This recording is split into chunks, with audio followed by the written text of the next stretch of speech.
Vamos a ver en esta hoja de Excel mecanizada cómo proceder para el cálculo del tamaño de la muestra de manera mucho más sencilla. Aquí a la izquierda, en la parte superior, tenemos la fórmula que se utiliza para el cálculo del tamaño de la muestra cuando tenemos solo un grupo para ser investigado y cuando nuestras variables más importantes son de tipo cuantitativo discreto. También en la parte superior, pero del lado derecho, tenemos la fórmula a utilizar también para un solo grupo de investigación, pero cuando nuestra variable principal es una variable cuantitativa continua. Abajo a la izquierda tenemos la fórmula que habremos de utilizar si tenemos dos grupos y si nuestra variable es cuantitativa continua, y a la derecha la que utilizaremos si tenemos dos grupos también, pero cuando la variable es cuantitativa discreta. Vamos a manipular un poquito la primera de las fórmulas cuando tenemos un solo grupo y la variable es discreta. Por defecto vamos a asumir para todos los casos que el valor de z es 1.96, que corresponde a un nivel de confiabilidad del 95%. La p decíamos que es la proporción, en este caso, que pensamos que tiene la población en relación a la variable que estamos tratando de investigar. Vamos a suponer que yo voy a tratar de investigar algún rasgo sobre las personas obesas. Entonces deberé de pensar qué tanto porcentaje o qué proporción de la población que yo quiero estudiar posee ese rasgo de obesidad. Supongamos que es del 10%. Aquí voy a indicar yo el punto 10, ya que se pone como una proporción, el 10%. Y en la Q, que es el complemento de P, escribiré punto 9, porque es la suma de la hasta llegar a la unidad. En la D, pues puede ser el margen de error que yo acepto para mi investigación, que en este caso es ahí del 5% o 0.05, y el valor automático o el dato automático que surge al hacer esta operación es arriba, el que está en rojo, de 138 personas necesarias para mi investigación.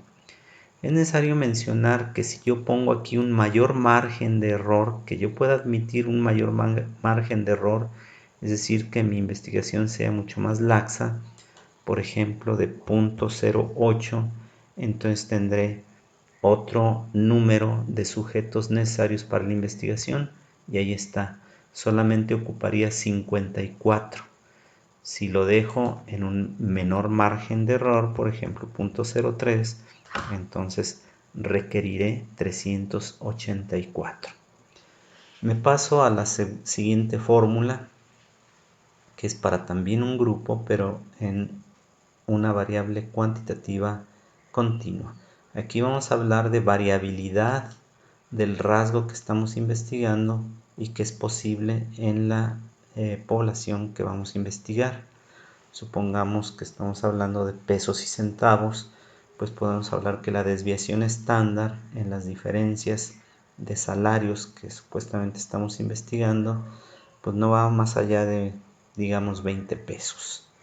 Y que el margen de error sea de 5 pesos a cada lado de la media. Entonces el valor de sujetos necesarios será de 61 sujetos, utilizando esta fórmula, sabiendo también que en la medida que yo manipule la desviación estándar como el margen de error, se modificará el número de sujetos necesarios. Abajo y a la izquierda tenemos la fórmula para una investigación de dos grupos cuando la variable es cuantitativa continua. Necesitamos la desviación estándar del primer grupo y podemos decir, por ejemplo, de 15 para este primer grupo y de 25, digamos, para el siguiente. Ya tenemos ahí un número de sujetos de 59 Y si yo cambio, por ejemplo, mi margen de error del 5 al, digamos, al 10, pues entonces se modifica ese valor hasta 14 sujetos solamente. Entre más estricto soy con mi margen de error, pues seguramente voy a obtener un número mayor de sujetos necesarios. Por ejemplo, en este caso estamos hablando de 14.89 sujetos. La última fórmula también es para dos grupos, pero la variable es cuantitativa discreta. Necesitamos la proporción del primer grupo, que digamos será de 10%, que en este caso voy a poner, perdón, 0.1, y la Q pues entonces será de 0.9. Eso será en el primer grupo. En el segundo vamos a poner 0.20 o 20% y 0.8, que va a ser el siguiente.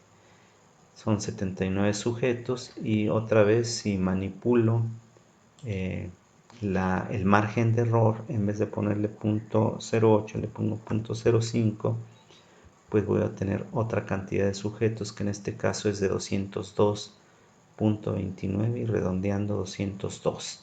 Esta es las fórmulas básicas para el cálculo del tamaño de la muestra.